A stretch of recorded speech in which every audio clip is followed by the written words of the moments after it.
to the Things I No Longer Buy, a video series where I share over 200 practical alternatives to help you save money, gain self sufficiency, and break free from dependence on stores while restoring mankind to the garden. I'm Wendy Jackson, and this week, the thing that I'm no longer buy is salad dressing.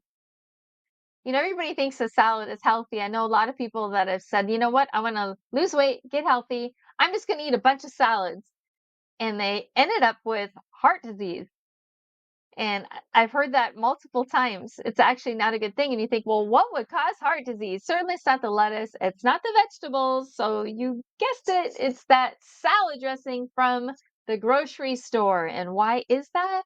Because almost all of them are made from vegetable oil or soybean oil. So today in our short little lesson, we're going to talk about the history of salads. We're going to examine good, healthy fats that are much better than those vegetable oil ones. Talk about tools and gadgets, and then I have a ton of recipes for you at the end. So make sure you stick around to the end for those. The brief history, one of my favorite things to do is collect recipe books from the past. I'm a firm believer in looking at tradition and historical documents and scripture to try to figure out what was healthy, what did people eat, and what did successful people groups survive on. I don't really care for modern day trendy diets. They change all the time and they can be contradictive. So I really like to look at things that are historical. So I love getting history books. So this one, the first American cookbook, is one that I got. It was the very first cookbook ever published in the United States. But guess what? There's no salad recipes. In fact, the vegetable section is quite interesting. She says, I'm not going to give any recipes for cooking vegetables because they're all the same. You cook the vegetables and you add butter and salt and pepper. She said, instead, I'll give you tips for the garden and how to grow them so they have more flavor in them naturally. So interesting.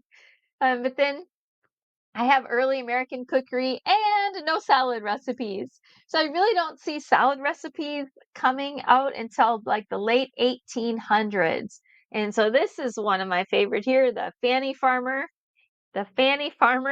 cookbook from 1896. And she's talking about how salads are just starting to be a thing that be found on the tables. And she said the salad plants, lettuce, watercress, chicory, cucumbers, etc., contain but little nutrient, but are cooling, refreshing, and assist in stimulating the appetite. So I thought that was funny. They didn't even think salads were healthy. They were just cooling and they stimulated the appetite. Over in Africa, most of them think that if you eat a green leaf, you're going to die. I mean, they think they're toxic. So I don't think salads were a big part of our diet historically. But on the other hand, we really do need to eat a lot of greens. I just think historically they were cooking them often. Like in this book right here, she talks about taking beet greens and dandelion greens and cooking them in salted water until they're tender. And then draining them and adding butter, salt, and pepper. And then when you put them on the table, have a bottle of vinegar to drizzle over them. So I think that was more of their idea of a salad. Today we're lucky because we can also have smoothies, which avoid dressing as well. And you can make savory smoothies in addition to sweet ones. So we have lots of options, but salads are delicious and there is nutrition in your ingredients that you put on a salad. But we want to make sure that our dressing is also nutritious and not harmful for our health. So when we look at the history of fats, we go back, and this sticks out to me probably more than anything else. The guy that invented the EKG machine, when he first invented it, he went to get investors to invest in his invention. But guess what? They all turned him down because they said, who gets a heart attack? It's very rare. It almost never happens. And so he couldn't get the funding. But just 20 or 30 years later, by 1950, heart disease was the number 1 killer in America. So I think that's worth looking at. What happened during those 20 and 30 years? So we see that from 1910 to 1970, animal fats declined by 20%, and butter consumption was cut in half. Saturated fats only increased by 1%, so I don't really think you can blame it on saturated fats. But look at this one. Vegetable oils and margarine increased by 400%. 400%. In fact, there was a huge rollout campaign around the 1930s to get everybody eating margarine and eating vegetable oil. Well, it didn't do so good for our health, did it? And then people were also eating sugar, and processed foods increased by 60%. So which fat is best? Well, in my opinion, the best we can do for fats is whole foods. Getting the fat in the whole package, not separated out from the fiber and all the other parts that were designed for it to be eaten. And so if you can put nuts or seeds in the blender, I like seeds even better than nuts, but if you can put them in the blender, sprout them first would be amazing, because when you sprout, the nutrients increase on average by 400%. So you can sprout them, throw them in a blender. Whole foods like avocado, mashing an avocado or throwing that in a blender. I think those kind of fats are by far the healthiest we could possibly do for creating our salad dressings. But after that, I think animal fats are a healthy source for a salad dressing. I mean, you just look historically at the animal products that people were consuming, and heart disease didn't exist. I mean, it's not that it didn't exist, but it wasn't the numbers that it was until around 1950. So I just don't think we can blame heart disease on animal fats for that purpose. I also, you know, ha- look at them as treats. I eat them in moderation. And I also like them fermented. So making a salad dressing out of a yogurt with probiotics in it, I just think that's a lot better option than vegetable oil. And a lot of these recipe books, these historical ones that have salad dressing recipes, they're using dairy products. They're using the yogurt and the milk and the cream and even melted butter to make a salad dressing.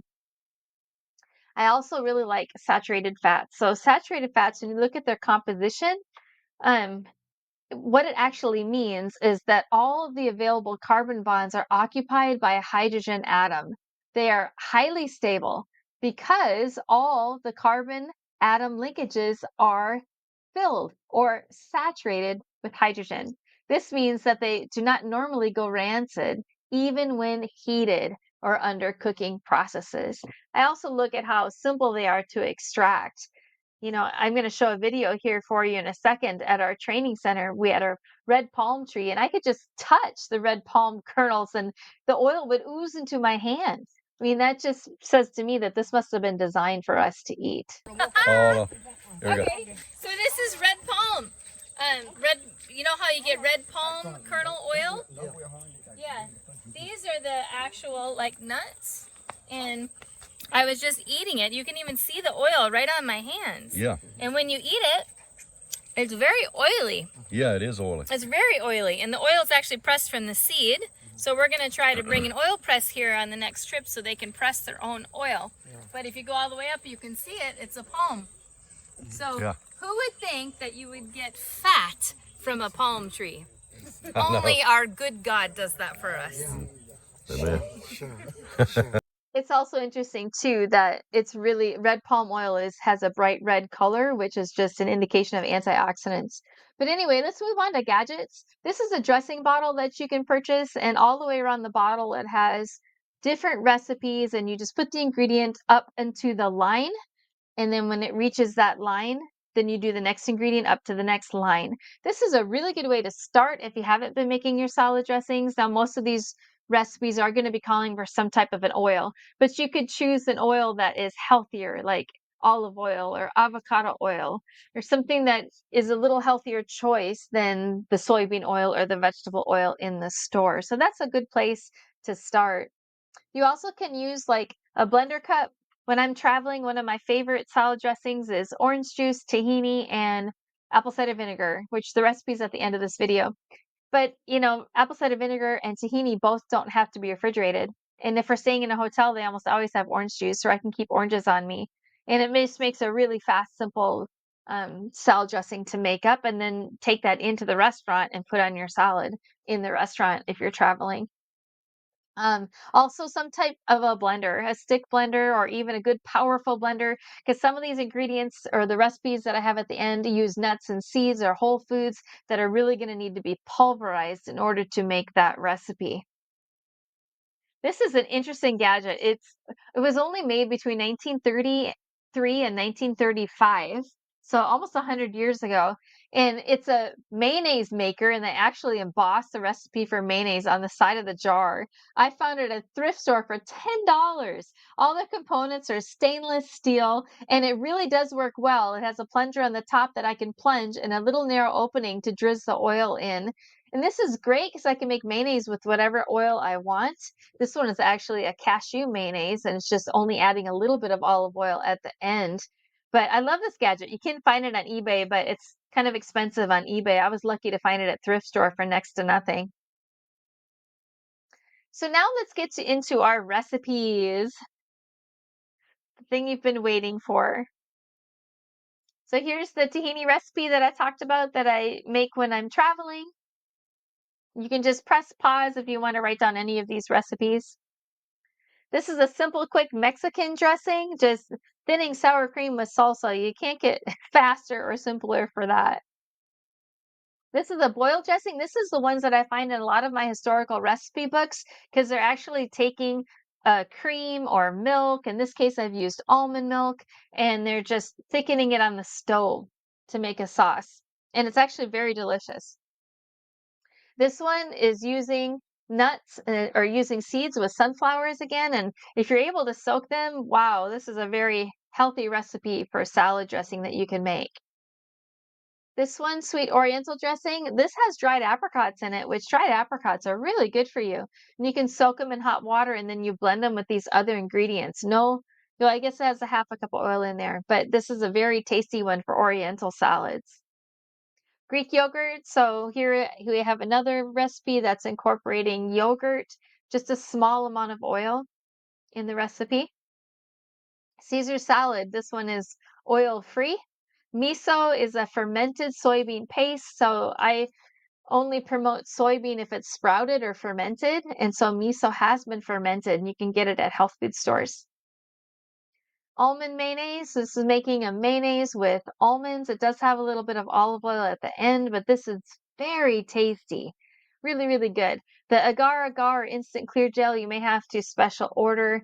Instant clear gel is just a starch that's been cooked and then dehydrated and powdered. I haven't tried making my own yet, but it probably would work. One day I'll try it. Cashew mayonnaise, the same kind of thing, just using raw cashews. I do want to just talk real quickly though about almonds, especially if you're blending and making a lot of dressings or making salad dressings. Almonds in the United States have all been pasteurized now. So if you find an almond that says raw, it probably isn't raw. It's just not roasted. It's probably been pasteurized. And there's 3 different methods of pasteurization, and 2 of them have already been linked to being a carcinogenic. So I like to get my nuts from a source where they haven't been pasteurized. And Azure Standard has lots of different options for nuts that have not been pasteurized. And nuts don't really need to be organic. Nut trees don't get sprayed by pest sprays. You're just paying for paperwork.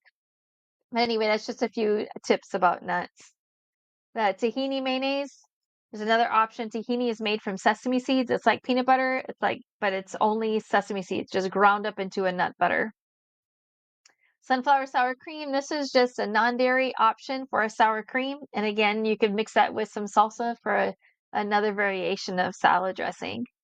Creamy onion. This one's really good. You just put it in the blender. The yeast flakes make it just slightly cheesy, and you just blend it up. It's a good one. Creamy cucumber. Here we're putting cucumbers in the blender with an avocado. So here we're seeing the avocado as being blended up and part of the dressing. And then this green dressing here is another one with cucumbers and raw cashews. German dressing. This is an interesting one. You beat heavy whipping cream, and then you stir in vinegar, salt, and a pinch of pepper. Again, another one just using an animal product. And then this one at the end for chicken salad. This uses actually rich chicken stock, which means you're going to cook down your chicken broth until it's really, really rich. A half a cup of that, and then you add the vinegar, your egg yolks, and the rest of the ingredients. You whisk it all together and just kind of thicken it over a real low heat. And once it's all thickened, then you stir in your butter and your cream. Wouldn't that be interesting on a chicken salad? So those are some I pulled from my historical recipe books. I hope this has helped you and that you've Are excited and that you understand the reason why it's important that you make your own salad dressing. It's not so much to save money as it is to save your health. Bye for now.